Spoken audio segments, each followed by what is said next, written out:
Thank you. Thank you. Oh, Senator Michael Bennet, great to have you here. Thank you so much. it is great to be here. Thank you for having me.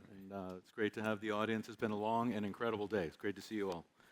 So, I hope it's not about to get a lot longer than it's been already. well, let's get right to it.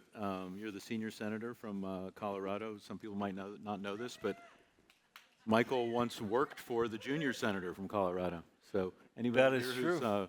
currently working for someone else, you might end up being their boss. So you get to That is true. I was, my junior senator is a guy named John Hickenlooper, and when he was the mayor of Denver, I was his chief of staff. Excellent. So now he claims that it's really great to have a mentor who's 15 years younger than you are. Well, let's pick up on some of the things that have already been talked about today in terms of making kids a higher priority in the United States. As a senator, you obviously have a huge number of responsibilities. Not everyone fully appreciates that. You're very active on the issue of Ukraine, immigration, the Middle East, climate change, tax policy, sitting on the Senate Finance Committee. So a lot on your plate. But when you first came to Congress in 2009, you made increasing the child tax credit a top priority. Why was that so important to you? It was important to me because I had been superintendent of the Denver Public Schools after a lifetime in the private sector. I'd gone to do that job, and the families that I worked for in that school district, who were mostly kids of color, mostly kids living in poverty, were working 2 and 3 jobs, contrary to what a lot of people say about them. They were working 2 and 3 jobs, and no matter what they did, they couldn't lift their kids out of poverty. And it seemed to me that the child tax credit presented a real possibility of being able to address something that would make their lives materially better, make their lives less stressful. The more I traveled the state of Colorado, the more I realized that rural families in the state were facing many of the same challenges that people in Denver were facing. So that was the beginning of my interest in it. So you stayed with it. This is when, Jeffrey Canada was talking about how Marion Wright Edelman would never let him being tired, you can't use being tired as an excuse. You got to keep fighting.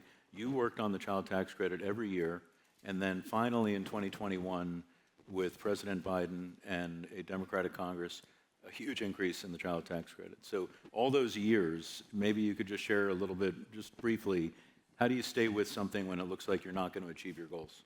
Well, if you're not willing to do that in Washington, D.C., you might as well give up on everything, because you never know when you're going to be able to achieve your goals in that place. It's really true. I think it should also be said, just in fullness of telling the story, that I ran an almost utterly unnoticed campaign for president on the idea. And it was my campaign, believe it or not, on the idea that in the richest country in the world, we ought to be fighting to end childhood poverty. That's what I believe our goal should be. There is no reason for this country, the richest country in the world, to have any child living in poverty, and it's a disgrace for the country for that to be true. So my view was, thank you. My view was, let's cut it in half. I didn't get that much notice, and I mentioned that even my mom said to me when I got in, Michael, do we really need one more candidate in this race? Something she never, ever said to Cory Booker, who didn't do any better than I did. It's nice to have your mom on your side. I know, that's what I'm saying. Yeah. Cory's like, yeah, of course. But Cory and Senator Harris and Senator Brown and I, we fought hard for this thing together, and Joe Biden, when he did get elected president, included it, and we is part of the American Rescue Plan, and we demonstrated that it wasn't theoretical, that we in fact cut childhood poverty in half in the United States of America for a blessed 6 months, and then Joe Manchin, my colleague from West Virginia, wouldn't allow it to continue. So we now know that it works. We know that it worked, and it should be our goal to make it the policy of this country. Well, I thank you for fighting for it for so hard, and for making that gain, and for proving that it can work if the country is willing to make the investment. I just want to take us back for a minute to the poll that was released this morning that showed enormous support for the child tax credit overwhelming support from independents, over 70% of Republicans, and over 80% of Democrats showing their support for the child tax credit, which takes us to tomorrow in the House, in the House of Representatives, there could be a vote on a tax deal to increase the child tax credit for lower-income families through 2025 in exchange for a significant amount of extensions of business tax credits. Do you support this deal, and do you think it'll get passed through the House and the Senate? I do support this deal. Sherrod Brown and I said, who's my colleague from Ohio, he and I said a year ago, you know, we support some of these corporate tax cuts or extensions. We do. The research and development tax credit is a good tax credit, but we said we're not going to support them if we don't see an increase in the child tax credit. And over the last 18 months, that's been the argument that we've made. And finally, we have this chance to actually do it. I mean, you've been there to see people struggling at midnight, at 2 o'clock in the morning, to do everything they can to make sure the richest people in America get a tax break, that the largest corporations in America get a tax break. This is the first time that I can remember in the 14 years that I've been there that we're actually trying to fulfill the obligation in that context, the obligation we have as for kids. It's not as generous as I would have liked, not as generous as the one that cut childhood poverty in half, but it'll make a difference to 16 million kids. It'll bring 400,000 more kids out of poverty, and especially make an important difference to families that have more than one kid. So I do think it's a big step forward, and hopefully we won't screw it up. We'll follow the news out of the U.S. Congress this week and see what happens. Staying with the poll for a minute, there was a lot said this morning. You didn't have a chance to be here this morning, but I can just say that the young people we had a Youth Voices panel, which was really, I think most of us were extremely affected by that.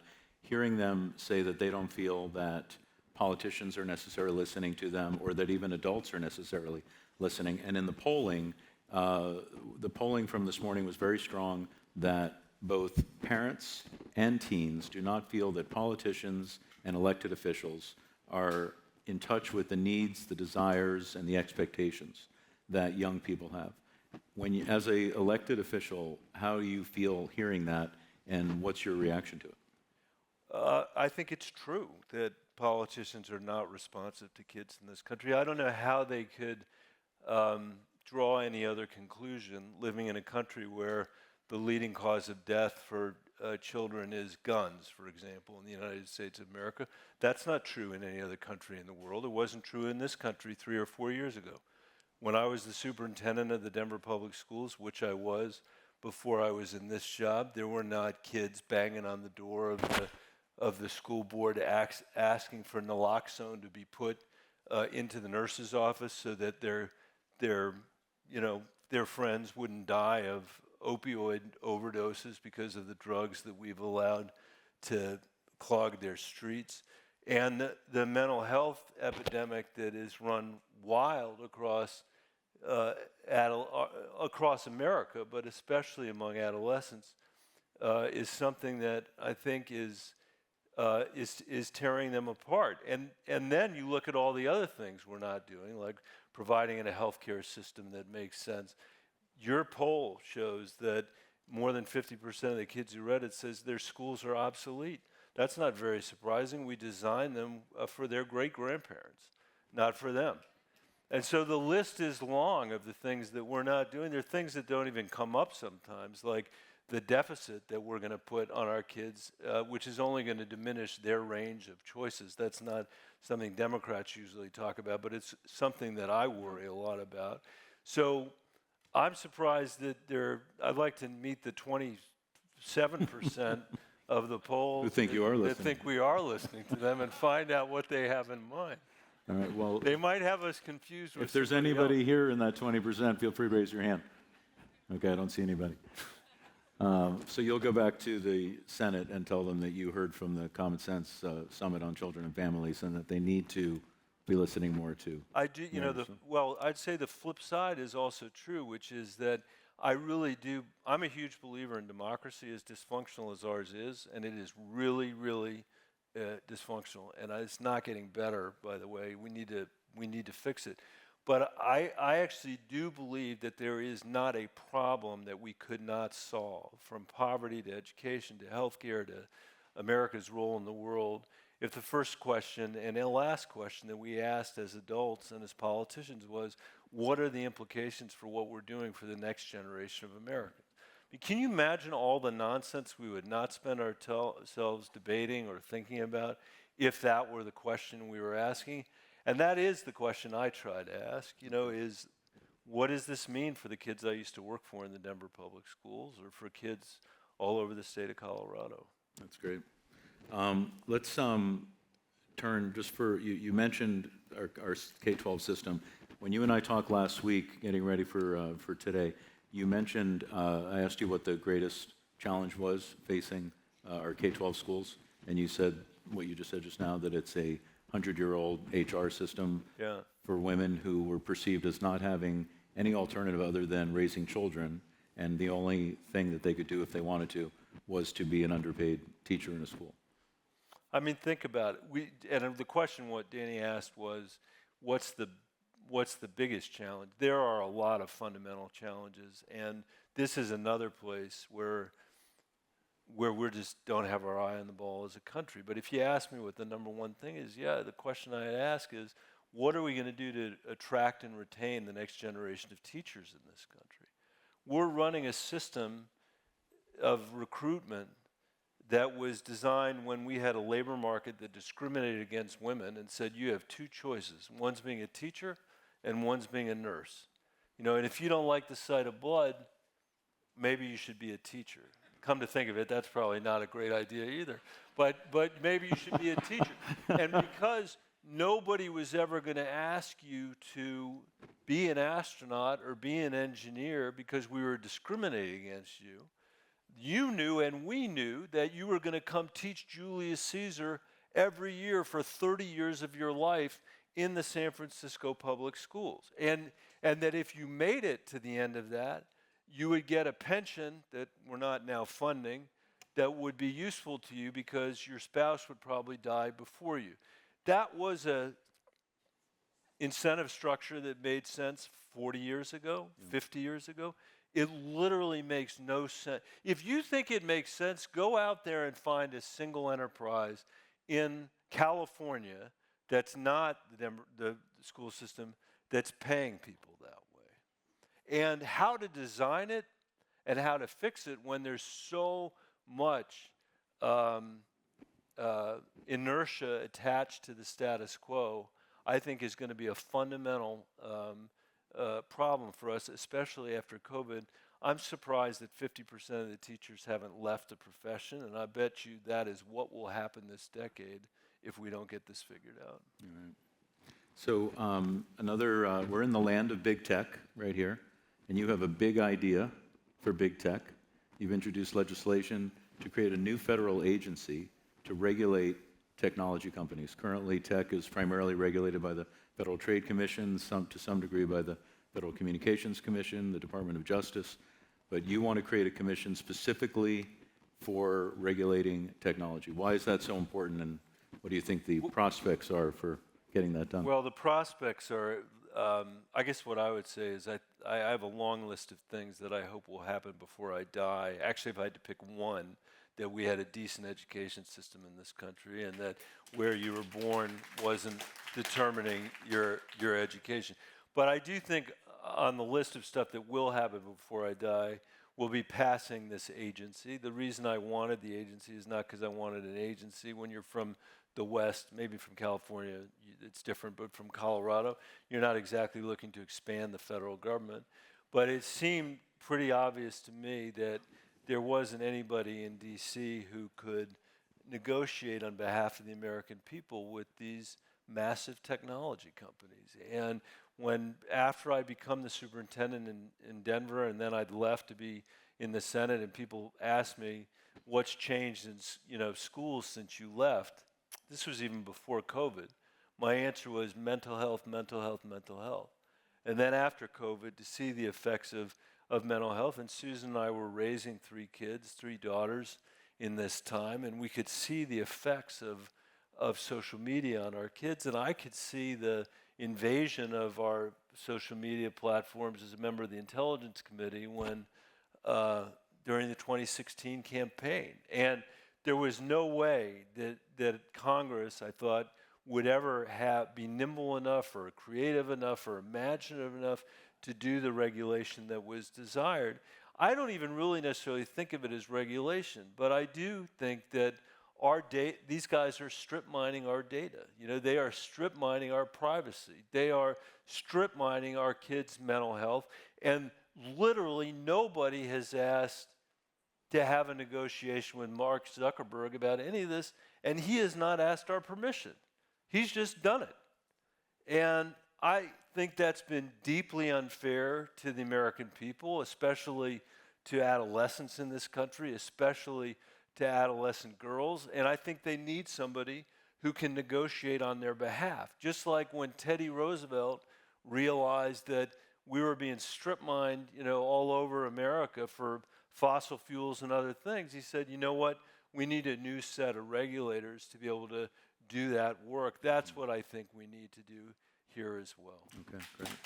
And well, there's going to be a hearing on Wednesday in the Senate Judiciary Committee, which people can watch if they want to, with 5 or 6 of the top tech CEOs. Mark Zuckerberg will be one of them. I'm sure they will get I don't mean him a frosty reception, yeah. and it's regarding online safety for children.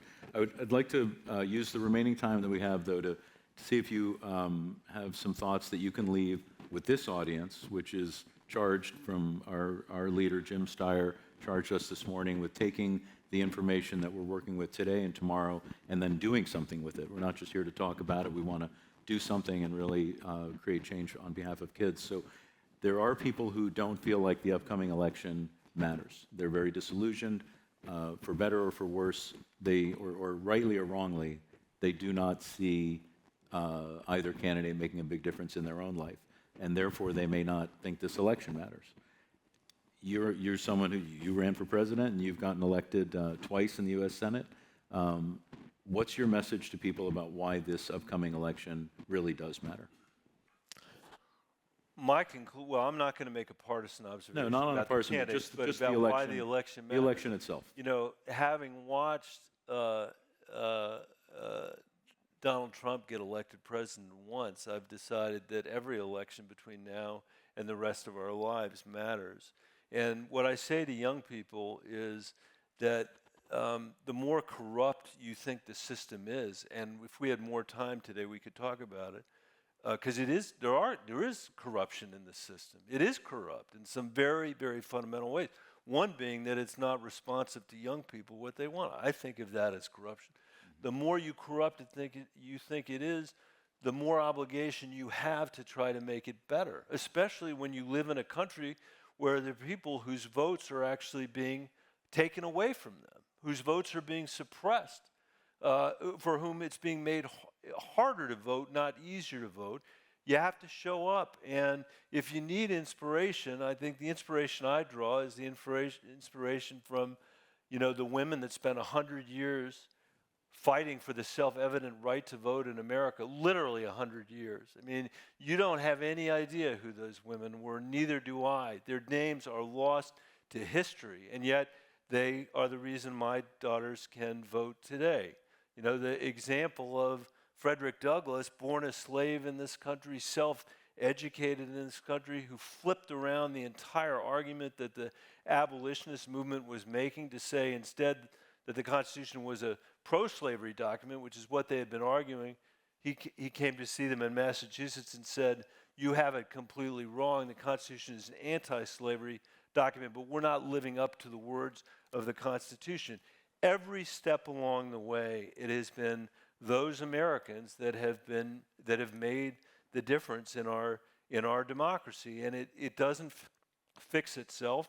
I can guarantee you what the result will be if we don't show up, which is that we will slide into tyranny and we will not be a democracy. That's why I think people have to come, and the more messed up they think it is, the more we need them there. It sounds self-interested for a politician to say that, so I hope all of you will say that, because it is true. We have no right not to think that the brightest days of this country are ahead of us. the fact that we aren't delivering for our kids doesn't mean that we can't deliver for our kids. Right. We just have to make them the priority that we have not made them. We have to start treating America's kids like they're our kids, not like they're someone else's kids, which is why they're responding to Congress the way they are. So that's awesome. And if you want to get involved with that, you can send us an email at advocacy@commonsense.org, and we will work together to follow through on what Michael just said. Thank you so much for the conversation. Thanks, Dan. I Okay. appreciate it. Thanks, everybody.